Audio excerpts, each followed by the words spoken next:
Hi, welcome to my channel. This is Vivian Reed. Now, don't forget to subscribe and don't forget to like and say nice things. Now, this channel is devoted to young people and even people who are older just coming into the business for some good information. Now, today, we have a fabulous singer, actor who is he's exquisite to watch. Ladies and gentlemen, Mr. Nicholas Rodriquez. How you doing, Nick? Hey, Miss Vivian, how are you? I'm wonderful, thank you. So good. I'm so glad you could be here with me. Me too, it's such a thrill. Now listen, Nicholas, you know there's a lot of bad information out there, and so I wanted to talk to you because you are such a dynamic performer, the way you dig into your lyrics. So let's kind of start at the beginning. Did you have formal training? I did. Interestingly enough, I came from a classical music background, was the start of my real training. And that's, I always knew I wanted to do theater and I always knew I wanted to be an actor, but I just loved singing. So I thought, let me just really polish that part of my performance. And I continued studying acting and other on-camera work on the side. But that's where I really came from, was the classical music world. And in classical music, you have a structure. You have a composer that puts beats into rhythms, and then they find this poem or this poet or lyricist that they work with, and that you have to get all of that information in this prescribed amount of beats. So that's kind of the basis of where my foundation came from. You know, I came from the same background. I was born and raised in Pittsburgh, but came up here to go to Juilliard, and I was a voice major. And I tell everybody all the time, I wouldn't give anything for the training that I had because it set the foundation. It gave me the discipline. Now, there have been some to say to me, Jesus, Vivian, can you back down a little bit? You gotta be so perfect. But I think that kind of stems from classical music. So did you find transitioning into theater difficult? Because theater was always my love, I found that it was actually harder for me to strip that away and just go back to basics and the training. So my teacher would always say to me when I was younger, Nicholas, your cart is way in front of your horse. You got to hitch it up in the back. You got to get the foundation first, and then you can start to run. So that's really kind of where I came from. But to your point, what I did find difficult was, this new trend in musical theater, or I should say new, it's been since the 90s really, is like everything's less, just less. Sing less, Nick, be less big, less voice, less breath, so it really took me a second to figure out where to put all my training into this box of the current milieu, and just like what you were saying, I feel like you have to know the rules before you can break them. Okay, but did you find that odd when they said to you, less voice, give me less? Mm-hmm. Did you agree or disagree with that? Did you understand what they were talking about? It took me a second. It honestly took me a while to process what they were actually meaning, because I find a lot of times people don't really know how to articulate what they're asking for. Mm-hmm. So what I took it to mean after a while is that they wanted a more conversational, speech-like approach to singing versus, opera or classical music. So it took me a while to figure out how to make that work in my voice, realizing that what I have is enough, and use the gifts that I have, but the rest is just style. So what is your approach to a song? You pick up a piece of music. What do you do? Well, the first thing I do, which I really try to do, is to start with the nuts and bolts. Literally just what's on the page, the pitches, the rhythms, and the text. And then I try to dissect the text as to, well, why is this word set on this pitch? What did they have in mind to color it there? And then I bring my own personal journey to it. I feel like if I start with my own story and my own feelings, then everything else doesn't fall into place. I'm just being self-indulgent, but if I learn what the composer or the poet or whoever, what they had in mind first, then I can add my Nicholas on top of that. Is that a long process for you? I think it kind of depends. There's always songs like there's always situations. For instance, if I'm doing a musical, I've been blessed to have done 9 Rodgers and Hammerstein shows. I just love them. So obviously that's something that's in the vernacular. I've heard "Oh, What a Beautiful Morning" a million times before I actually studied it for myself.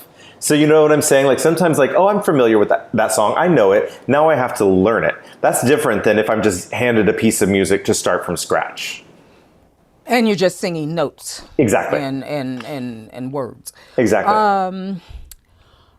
Okay, because your delivery of Meadowlark is so beautiful. Oh, thank you. And I think what makes it beautiful is that you are so ensconced in what that song is saying. I don't see you thinking. I see you living what those lyrics and what that story is all about.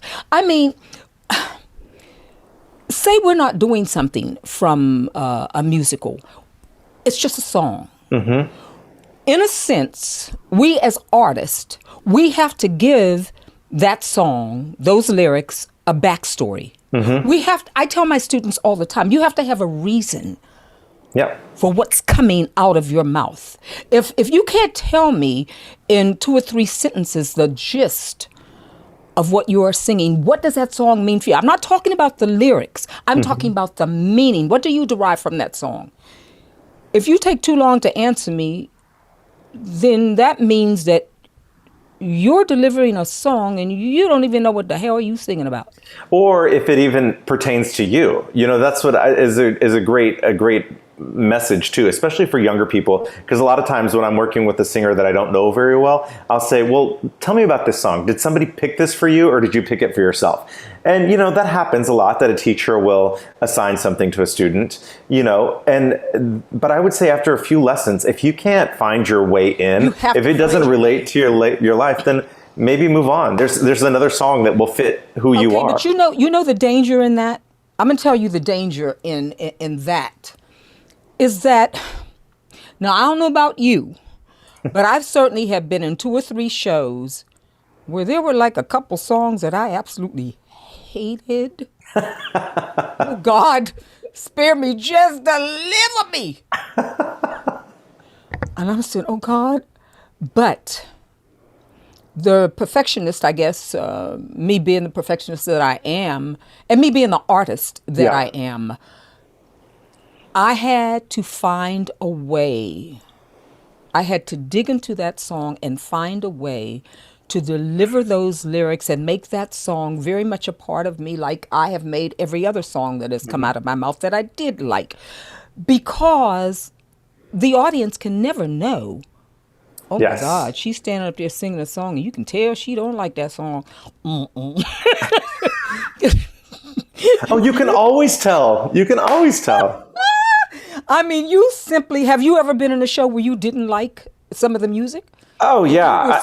You were singing. Yes. I mean, obviously, we all have, and I feel like in a show, like a musical or a review even, you have the blessing of your colleagues to play off of, or at least the arc of the show to find your way in. I think my headspace right now is I'm in the process of developing a new solo show. I just came from rehearsal, actually, at Ripley Greer down the way. And, working with my music director, sometimes it's like you're trying to it could be the most fabulous song ever. I love the way Stevie Wonder sings this song. I'm trying it in 9 keys. We're doing this, that, and the other. And if I'm not finding my way in after like the 5th rehearsal in my own show, just say, you know what? Let's leave this song to the people that can do it.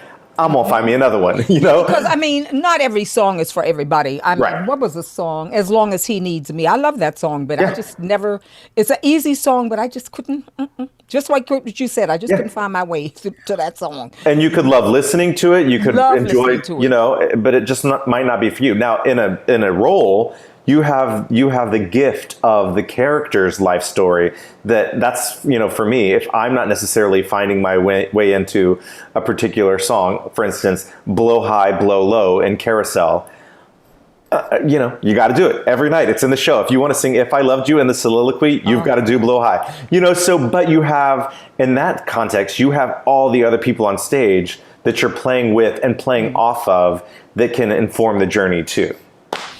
Yeah, and also, I am so, and I think this could be said of you, I am so invested. Every time I pick up a piece of music, or even if I'm at someone's home and they say, "Oh, Vivian, it's my mother's birthday. Could you sing Happy Birthday?" All of a sudden, I'm just there. You would think I was in front of 10,000 people. I'm invested. I find joy in the process. Do you know what I mean by that? Absolutely. Do you find joy in the process? I find joy in the process and in the collaboration. Yes. I'm all about, talk to me, give me notes, let me hear what you have to say. The second you think you have all the answers, you are done growing, Yes. So I'm 100% with you in that. I tell people, if you want to have a discussion with a director about anything, and it's okay, they really don't mind you asking questions if there's something that they've given you that you say, okay, that was good. Could you look at something else that I've been trying to see if you like it? Directors are open. Most of the directors Yes. I've come across are very open. If you don't say anything, then how the hell are they going to know? Yes. So go ahead. Well, to add to that, I think also too, I see it because I'm also married to a director, so I've got to learn through osmosis from what he complains about in actors, and I find this one bit of information to be very true, is that saying no is okay if you've already at least tried it. It's the actor that puts the kibosh and says, "I'm not doing that." Yeah. What? Exactly. Just try it. Like you're shooting down somebody else's idea without trying it. And then maybe you can come together to the idea that, oh, you're right, this way works better, or this way works, slightly better. But to just say, no, I'm not doing that without even trying it, it's like. You're talking about on the actor's part. Exactly. Number one, that's extremely disrespectful. And that's how you don't get hired back. Exactly. Did you hear that, guys? That is how you don't get at. No, we're not using her. We're not using him because they are extremely defiant. You do not want to get a reputation like that. Yeah. It is really all about respect. But here's the other thing, Nicholas. Here's the other thing. Okay. So you want the director to see something that you've been working on that may be slightly different from what he's told you to do. You better have your shit together. See, Yes. It's one thing if you say, listen, I got this thing that I want to show you, and you just might like it, and then it falls apart. See, people are so quick to be jealous of other performers because they're doing something or they're getting write-ups and blah, blah, blah. Okay. But can you turn around and do the part I'm doing? Or you just talking? See, that's the other end of it. It's so easy to say, I want to show you something, and then when you show it, it's nothing. It's done without conviction. Or where is it coming from? Is it like, I want to sing this because my voice sounds pretty here? Like, is it motivated by the text? Is it motivated by the storytelling? Or is it just like, oh, this is just going to show me off on this high note? So... yeah, exactly. What is the point? Why are we doing it? What is the point? I always say that instead of being envious or jealous of what someone else has and what they're doing, work on your craft so that when the time comes and you maybe get that big break, you are ready. Absolutely. And just for most people, especially I think young people, it's hard for them to understand because they're so busy trying to figure out who they are. Just really take the time to realize that there's only one you. Yes. So there may be, I can list you 9 guys that I will go into all the auditions for. We're all very similar, but there's only one me, there's only one him, and it's maybe about who's better prepared that day, or it may be a look, but all you can control is you. Am I prepared? Have I made smart choices? Am I, swinging for the fence? Am I on my A game? And if you can say yes to all those things, then you were your best self, and they just wanted somebody else's best self that day. And also, Nicholas, you just brought up something very good. Made the right choices. You get sides, you get music, and you may not have the luxury of them sending you a script. So you have to create a backstory. But whatever you do, you have to make a choice. Because you don't know what that director wants. So that means when you go in that room, you have to be convincing with whatever choices you have made. Absolutely. So let's get to the little negative side. Uh-oh. So, Nicholas, dealing with other actors, have you ever had scenes or had duets or whatever with another actor and it was so apparent that they did not do their homework? Oh, gosh. Am I supposed to name names? Like, what Oh, no names. Here's the thing for me. Like, I've been blessed to have gotten to play many leading man roles. And part of that job is lifting up your partner, no matter what, being the best version of yourself that you can be for your partner. And even if they are having the worst day, if they are unprepared, if you're in a 2-year run and they have no voice that day, you're supposed to look at them and fall in love the same way as if it was Audra McDonald at the Tonys you're singing with or something, so you have to, that's part of, I always take it on first before I get mad. I don't let myself go there. I say, now what can I do to help this situation? Because I cannot control somebody else's life. I cannot control what they did last night and they're showing up to work like this, or I cannot control that they didn't do their thing, but I can be my best self for them. Okay, but I'm talking about the rehearsal process. When you know that we should bring recorders, it's the rehearsal process. We're under equity normally for a show. You're mounting a big show. You're talking 4 to 5 weeks of rehearsal, 10 to 6 every day until you get into 10 out of 12. So how do you deal with people who just go home after 6 and they don't put in any work? I've been blessed that I haven't had to deal with that that much, but I can tell you what I do. I can think of one time and a couple times.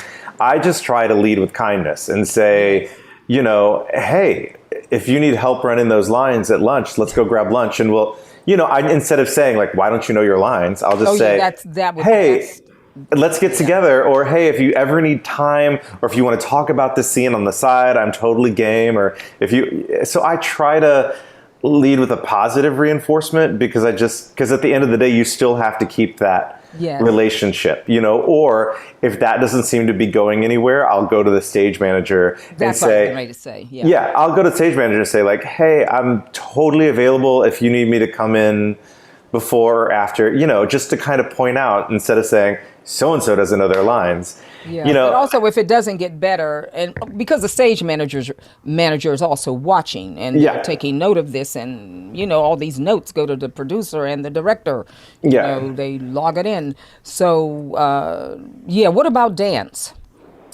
Well, it's interesting that you made that segue, because that's kind of the next thing that I was thinking of was dance. And like, as being a man, a lot of times there's lifting and partnering, or even like fight choreography. So that's one time where I feel like more than learning the lines, because as you can tell, I'm a pretty even keel person, but we do have to protect our physical bodies. So if things aren't going well and it's going to cause me harm, I'll speak up a little bit sooner then, but still always try to lead with kindness, because I never want to make somebody self-conscious if you can tell they're trying. You've had dance, right? You've had it? Yes. I mean, I'm nobody's dancer, but I can, I keep up. But nonetheless, I think for you young people watching, it's important to take dance class, even if you think you have 2 left feet. It is important because you want to know your body and what it can do and what it can't do. It's so important, and you may be better than you think you are. Well, it's so funny that you mentioned that, because I have been dance captain on an off-Broadway show and on a tour. I literally can't. Honey, you but dance, Captain, then you probably dance better than you think you do. no, no, I fake it and I fool them. But these were more movement shows. But so I developed this class a few years ago called Dance for Non-Dancers on a dare. You know, basically because if you can't dance and you've already decided for yourself, like, oh, I can't dance, then you put a block in your head, right? You're sinking yourself from the beginning. So what I tell people, my students that have this fear, I said, there are many things that you can do that don't involve going to Broadway Dance Center or steps. If you're afraid of being made fun of in front of other people, which is never going to happen, but that is a fear, there are many things you can do. You can take a Zumba class at the gym, Yes. and all of a sudden you're moving. There's video games now that you can just hook to your TV and you follow the steps, and you can just that freedom, and like all of a sudden you're dancing. You're memorizing steps, and you know. And also, there's a lot of videos on YouTube. Oh yeah. Almost every kind of dance. So you can, I mean, if you're that uptight about going, to a dance class because you feel, self-conscious or whatever, go to YouTube. They have a gazillion classes. Okay, when you are preparing for a show, do you mark in the beginning, or are you full out the whole process? Well, it depends on the situation. I mean, I try to be full out the whole time because that's the only way you're going to learn. That's the only way you're going to tell them what you're going to do to them. Well, exactly. Vocal folds. But then once I know where I'm going with something, and if I'm having a hard, like, you don't want to rehearse tired either, or at least I should say I don't want to rehearse tired either. So if it's something that I've done, a million times, I don't need to sing Gethsemane from Jesus Christ Superstar 9 times in one rehearsal if we're just blocking it, but you know what I'm saying? So I know the tune, I know how it goes. So I will give it full out and I'll do as much as I can. And if I feel like I'm getting tired, I'll always ask, is it okay with you if I mark while we're figuring this out? And then I'll give it full out, like, let's run this one more time before we move on. Then it's full out. I do think there is a benefit in marking if you know that it's going to damage your instrument, or like an 8-hour day. You'll never have to sing that song 9 times in a row, No. So for me, and where I am at my age and my instrument, there's marking, but I make sure that I tell everybody or ask that you're going to do it, just so that everybody else doesn't start doing it too, and it just becomes, the air goes out of the balloon. But I also think that it is important in the beginning when you're learning your songs that you should basically do them full out. Agreed. That's the only way to. Because you want, these are muscles here, and you want them to know what you're going to do to them. Yeah. Because I know people, we ain't calling no names, who will mark up until the time, and it drives stage management and the director's crazy, until they have to end up saying something. And your co-stars. It drives your co-stars crazy. Yeah, I mean, it's crazy because that happened to me. I'm not going to tell you which show, and I'm not going to tell you which person it happened to, but they were marking. This is a pretty big name. And we had a duet to do together, and I came to the show late because I was doing a show at Rainbow and Stars, and so I came into the rehearsal process 2 weeks late. And they were marking, and I went to the director. No, was it the director? No, the music director. And I said, listen, I need to know how our voices blend. What is going on here? Because she is not sung out for the whole time I've been here. What's going on? And he was also concerned. So he had a conversation with her that evening, I guess after rehearsal, and the next day she was singing full out. Because for me, and I have a huge voice, for me, it's important, the blend, especially when you have a duet or in any group situation.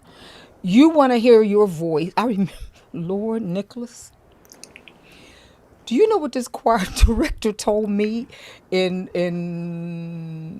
high school? I think it was high school. We were singing, I was in the choir, right? So he said, stop. He said, Vivian, if you can't hear the person to your right and to your left that means you're singing too loud. And you know what? I couldn't hear her. I couldn't hear him. I was Oh, singing. you're there? No, because, yeah. So I had to learn to control my huge sound. I had Yeah. to learn to control it, to blend, to listen. Yeah. So I will say to you guys, try to get your music and start working on it as soon as possible in the beginning of the rehearsal period. And try to sing out as much as you can, Oh, yeah. especially during those first few weeks, because you do not want to wait until the last minute. Because what will happen is a lot of times when you wait until the last minute and then all of a sudden, oh, I think I'll sing full out now. Your chords start slamming together like this. And then the next day you wake up your hoarse. It's true. I mean, it's like training for anything else, you know? It's like you have to run the 5K before you can run the marathon, you know? So if all of a sudden you try to show up and run the marathon and you haven't even stretched or, you know, Yes. made it around the block, then you're not going to get to the finish line. So, Nicholas, would you say that your discipline and your professionalism has made directors, musical directors, want to hire you again and again because you have a good reputation? Well, I would like to think so. You know, I learned many years ago, about 10 years ago, this phrase of make them want to hire you back, whether you want to go back or not. And I would rather, and I've had casting directors that have told me, we would rather see one person with, you know, 9 shows at a theater and 5 shows at another theater than one, because that would leads them to believe like, oh, you've worked a lot of places once, you know. You know what? I never thought of it like that. That's actually, yeah, that's good. That's a good point. So it's interesting when people can say like, oh, they have, and you look at a lot of, you know, prominent theater directors, you know, Bartlett Sher works with Kelly O'Hara a lot, works with Matthew Morrison a lot, you know, Jack O'Brien has his stable of favorites. So it's, you know, some people say like, oh, directors have their favorites as if it's a bad thing. And I say, you know what? Yes, they do, because what we do is about trust and collaboration. So Yes. I'm going to collaborate with people I trust, and I'll take risks on people I don't know, fewer and far between. But, you know, you invite to the party your closest friends, you know, the people that you know will deliver. Now, I'm just going to bring up one thing and then we're closing it down. Okay. If a rehearsal starts at 10, what time do you get to rehearsal? Oh, well, I'm ready to start at 10. I mean, there's just no... Okay, wait a minute. No, Qualify that. When you say you're ready to start at 10, then that means you get there earlier? Of course, of course. Yeah, wait, stop there. Oh. Did you hear that? Did you hear that, young people? Anybody watching? Older people, and you're in show business. If rehearsal starts at 10, don't just get there at 10. Why? Because, what did Nicholas say? He's ready to start at 10. That means whatever that director says, whatever the stage manager says, whatever the musical director says, the choreographer, he's ready. Dancers, you got to warm up. Mm-hmm. So why would you get there at 10? Me, and what about half hour? What's your thinking there? Half hour before show. When do you arrive for the show? I think it depends on what you need to do for your role. You know, like I listen to the union, half hour is the time, you know, but for me, I need a private space. So I need time to practice and reflect and get ready. I can't just dive in. Now, what I do that drives a lot of people crazy is I get dressed at the last minute. That's my own quirk, you know, because I'm doing everything else. And I feel like, and it's not for everybody. It drives your dresser crazy? Not my dresser, because, you know, I tip well. And I've had good dressers. And if they need me to get ready sooner, I will. Like, I'm malleable. But, you know, like, for instance, Oklahoma. Like, it's a show, it's near and dear to my heart. I've done with our dear friend Terry Burrell and many other people. But, you know, Curly starts the show with this amazing "Oh, What a Beautiful Morning," right? Cowboy hat, shirt, suspenders, chaps, boots, spurs. If I'm walking around as Nicholas for 30 minutes wearing chaps and spurs and the whole thing, it affects just who I am. But if I put that on, then I'm curly, and now I'm ready to go. I'm ready to start the show. I'm not just hanging out eating in my costume or. I know what you're saying. I'm trying to think what I did with what I do. I might be like you. Maybe not at the very last minute, but I think I get dressed in the last, I would say 15 to 10 minutes. Yes, same. Yeah, I wouldn't sit around, not at half hour. And I usually get to the theater an hour before. And here again, it depends. Like I played an 80-some-year-old grandmother about 2 years ago in Texas at this theater. And My so home state. Really? Houston? Where? Austin. Austin. Oh, yeah. I loved it. I love Texas. And child, we ain't gonna talk about that food. Okay, we ain't gonna talk about that food. When I first got there, I was like this. When I left, I was like this. No, I'm kidding, because I did put on weight for the role. I put on about, and I'll ask you about that too. I put on for that role maybe 20 pounds. Oh, wow. God I bless wanted you. my face rounded. Of course, I learned how to they taught me how to do the aging makeup when I did Showboat, because Queenie ages in her 80s.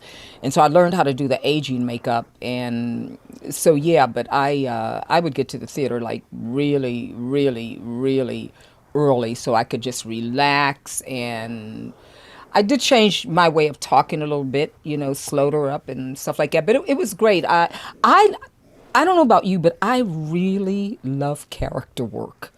What about you? I do. I haven't gotten to do it they're all characters, but I've where it's really played, something very totally away from you. Yeah. Yeah.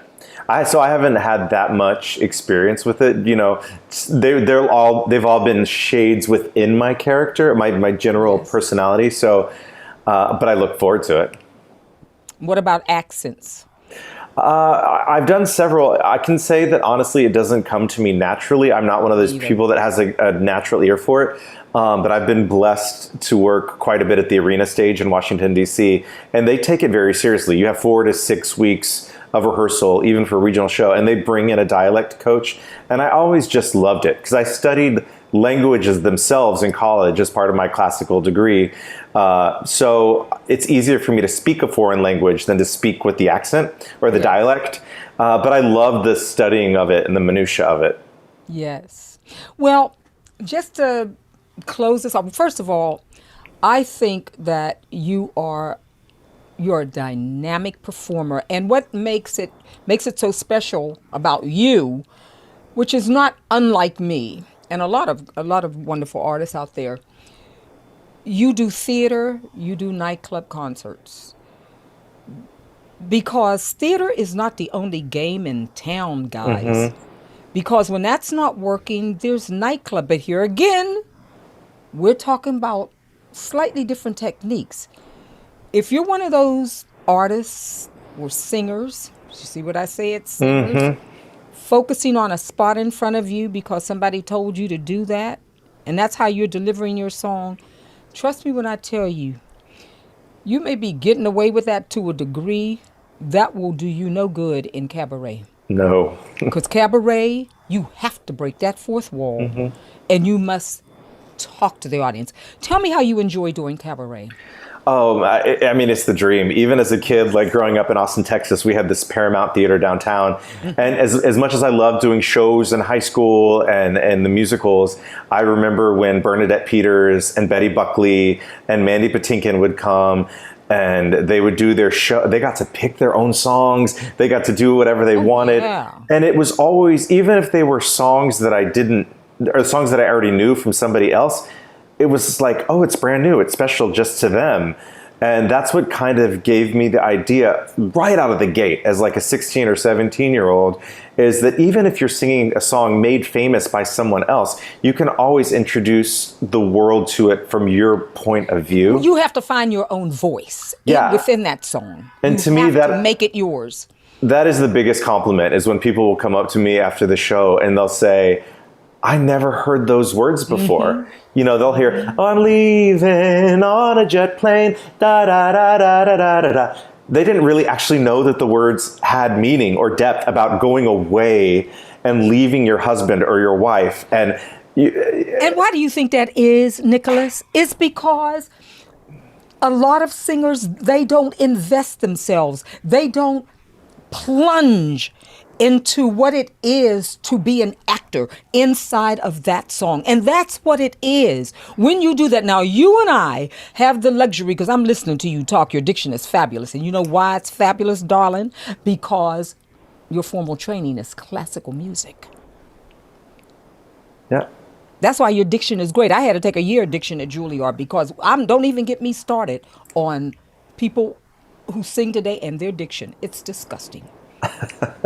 It's true, and there's something too about when you're training to hit the back wall, Yes. and then you come in and you do something like a spring awakening, and your microphone's right here, which is great. I mean, I love that, but you then have to at least, I said something earlier, know the rules before you can break them. Like I Yes. can sing with this little soft and breathy thing if I need to, but I can also hit it to the back wall, or so. Well, that's what you're talking about, projection. Projection, diction, breath support, And breath support, It yeah. takes twice as much breath energy, as you know, to sing soft as it does to sing loud, Yes. And some of the best moments, I think, in theater and most of my shows that I have created all have a theater element. They've mentioned it in almost every review because that's me. That's what I do. And I'm good at speaking extemporaneously. Of course, all my shows are scripted. I write everything down, but I don't memorize anything. Now, I don't know what your process is, but I've been to shows where they have memorized that patter to the point of death. So what happens? If they forget one word, there's a pregnant pause. Until they can get back on. That's why, you know who Bob Cuccioli is? Oh, yes. Bob came to see my debut of the Lena Horne show, and he said, wow, Vivian. He said, how do you're so natural up there on the stage. He says, it's like, talking to us, and I'm in your living room. I said, because I don't memorize anything. He said, what do you mean? I said, it's the gist of, I know, all of my songs are set up now, and I know the gist of what I'm going to say. But when I write it down and it's all scripted, I don't sit down and memorize every one of those words like that. I basically, and then he said, well, Vivian, not everybody, he said, that's maybe a gift that you have. Not everybody can do that. And I was having this argument. I said, but not with him, but it was like, okay, if somebody calls you, you pick up the phone and you're just talking. Right. And this person I was talking to said, no, Vivian, that is not the same. I don't know how you're doing what you're doing, Nicholas, but I just feel that when you know your pattern, really, really know the gist of what you're saying and what sets up that song. And yes, the cue line has to be for your musical conductor. That has to be the same. Yeah. That has to be the same. But how you get there, you're still saying. And eventually, if you do the show every night for a few nights or often enough, your pattern will find its groove and you will begin to say the same thing every night. But I'm just saying, I don't ever memorize word for word because I don't want to get stuck like that. I think it's so amazing how we're so similar, and yet this is our first time meeting. I'm the same way. And like just to add to that, because it's fascinating that I'm in this process right now, putting together a new show that's going to debut in July. Stop. Where's it going to debut? Do you have a place? So I'm doing it at the Forestburg Theater in upstate New York on July 2nd. And I'm doing it at Theater by the Sea in Providence, Rhode Island, in July 17th, and a few dates after that. But the same exact thing. I take painstaking care to pick the songs, first of all, and then to put them in an order that it tells a story. Yes. So if I've done all of that, and I know the songs and what they mean to me and why I'm singing them today in this moment, then talking about them is a piece of cake because there's a reason. There's a reason why they're there, and there's a reason why they're in that order. So it just kind of agreed. It flows. I know because I took off from the business for a while to take care of my mom until she passed, and I didn't care. I just wanted to be there for her. I didn't care about show business at that point. And then after she passed, I had to get back to do what I do. And so my first show back was at 54 Below. And it was just called An Evening with Vivian Reed. And when I tell you, it was eclectic. Oh, my Lord. It was so eclectic. I had guest artists. For me, the evening was about appreciating those people who had been in my life and who had made indelible impact on my life by being a huge support just down through the years, and to say thank you. But there were songs like, for instance, Strange Fruit. Are you familiar with Strange Fruit? Of course. What was before that? I had a funky arrangement on Come Rain or Come Shine, and then it was Strange Fruit. How I got away with it is the patter. Because, I mean, we were rocking. Because there really was not a through line. It was just even in with Vivian Reed, and the place was jam-packed because they hadn't seen me for a few years. So... And then I'm a classical singer, so I even had a classical duet. Well, there was a classical singer on Strange Fruit, and with me, and then I went up into my classical voice. But what made it work? It was the patter. They were jamming on Come Rain or Come Shine, so by the time I got through making them laugh with how I got into Three Mo Divas, honey, they never forgot about Come Rain or Come Shine. So then I gave this grand introduction to Janina Burnett. And she came up on stage with me, and they were ready for Strange Fruit. It's a beautiful duet with our voice, and she's a soprano. So I think whatever you do, just I'm saying you in general, is that, like what you said, Nicholas, there has to be thought in your material. First of all, every song in that show was a song that I love, that I absolutely love. Every song in that show, for an older person, they would know the name of the song, but that's all they were going to know, because my treatment of every one of those songs, including Losing My Mind, had never been heard before. And then the patter leading up to each of those songs. Now, of course, Selena Horne's show was different because it was about her life, and it had a through line. It had a story. So I'm saying you can get away with doing an eclectic show, but I think it's how you piece it together and the patter. Yeah. For me, I don't talk to my audience or say good evening until after the second song. Oh, wow. Yeah, until the second song. That's just the way I do my shows. Great. My first song is usually something fast and whatever, and it's usually on a stand. I come in with the mic, and the second song is usually something funky or whatever. And then the third song, I say, how y'all doing? But in the meantime, during those first two songs, we've been jamming. Yeah. We've been having a great time. I think, Nicholas, it really is about performance skills. It really is, and it's about skills and about talent. And you just reminded me of something else. I've had students ask me quite genuinely, like, how do you, this expression, maybe you've heard it, how do you drop in for a song if the one before is different? And it took me, I didn't grow up with this expression, drop in. I've never heard drop in at all. Like, I've never heard basically, that. What does that mean? Like, connected? To be present, connected.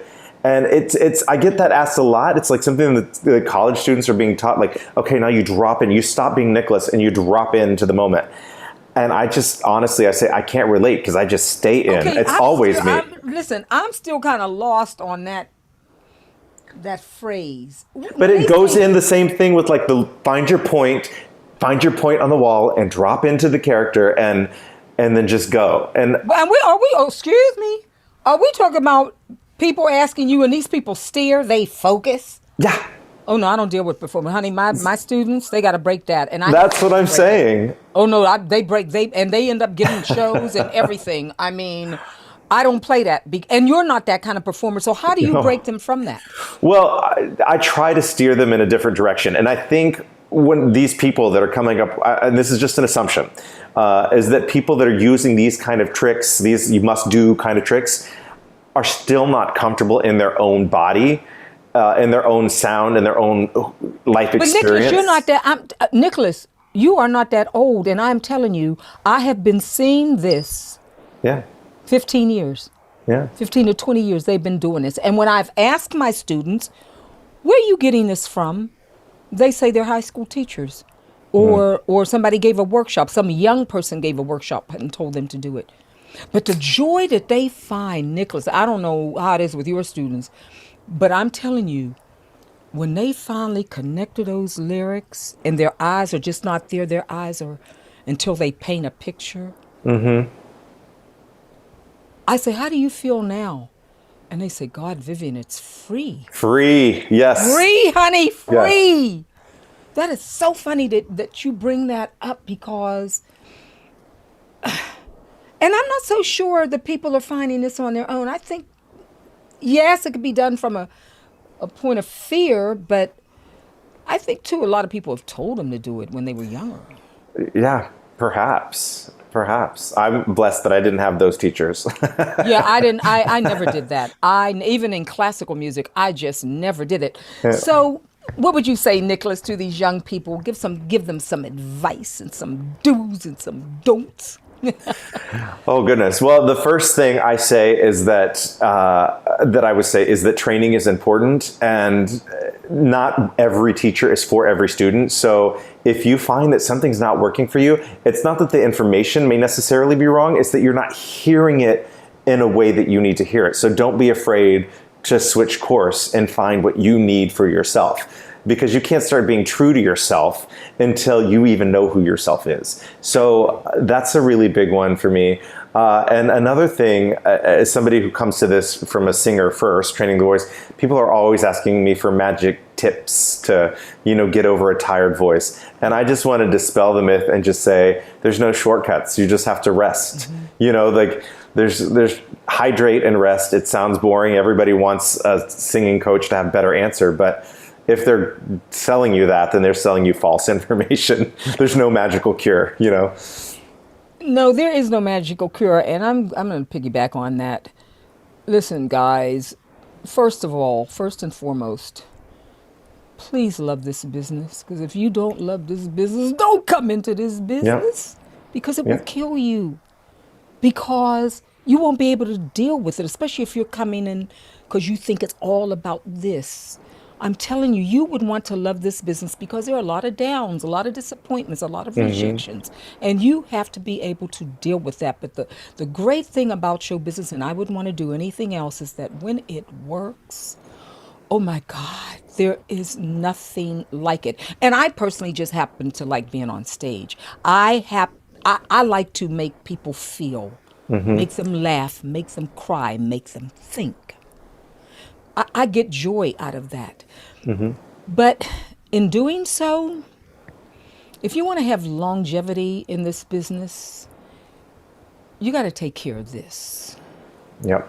And taking care of this means when you have rehearsal, you're not partying all night. And if you're smoking, stop. If you're doing drugs, stop. Because this all hurts your vocal folds and you can't survive. Yep. You can't survive. It's going to hurt your instrument. Nicholas, that was just such great advice. Thank you so much for doing this and having this conversation with me. This was so much fun. It's so much fun for me too. And I learned a lot. It's the perfect timing for me too. I'm just beaming, as you can tell. So thank you. Well, thank you, dear. And thank you to all of you who checked out this video, and keep coming back. I'll be posting new videos all the time. Take care, and don't forget to subscribe, and don't forget to like. Wave, Nicholas. Bye. Bye.